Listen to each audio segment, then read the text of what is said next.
104 trees illuminate Park Avenue from 54th Street to 96th Street. This sparkling display is made possible each year by the Fund for Park Avenue. The tree lighting on Park Avenue has been going on since 1945, and it's originally was to honor the men and women who died in World War II, and over the years it's come to honor all the men and women who died defending our country. But it's made possible by the contributions from the neighbors and the buildings along Park Avenue. More than 100 people came from different areas so as to not miss a single moment. When I came 4 years ago, it was quite intimate, and then it's gotten into blocks and blocks of New Yorkers coming from all over.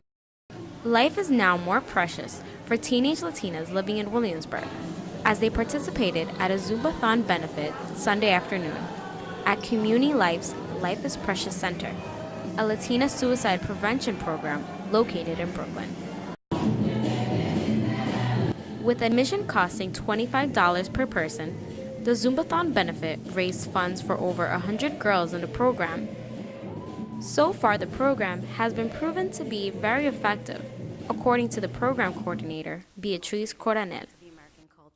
So a program like ours is effective because it mediates, it intervenes, and it's effectively reducing the suicidal ideation as well as the depression, while increasing self-esteem, building confidence, and empowering them. Latino participation can be crucial, or it can be utterly worthless. They are an important swing population, reaching a new record of 23.7 million registered voters. The trick is getting them to the polls. Voto Latino is a growing nonpartisan organization.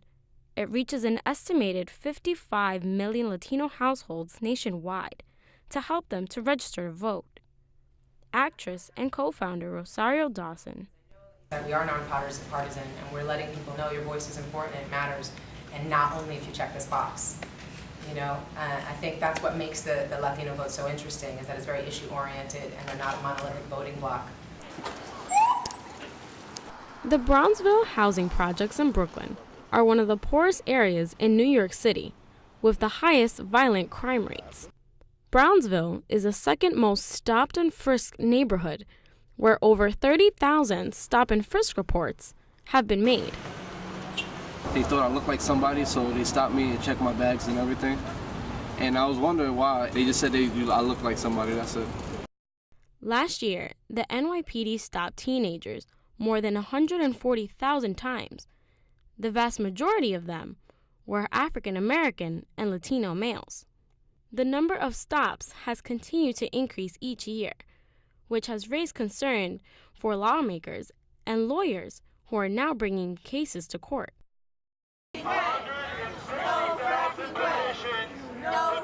Several New Yorkers stood across the street of Governor Cuomo's office on Tuesday to rally and petition against fracking in the city.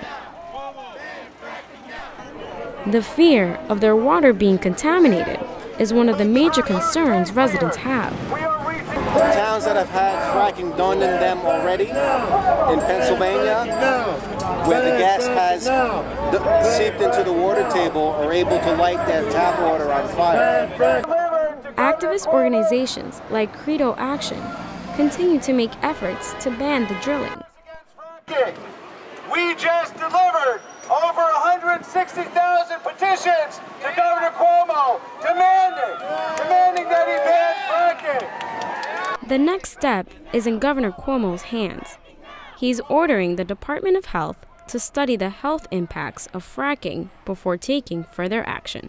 This is Grace.Cueva reporting for NYU Tonight.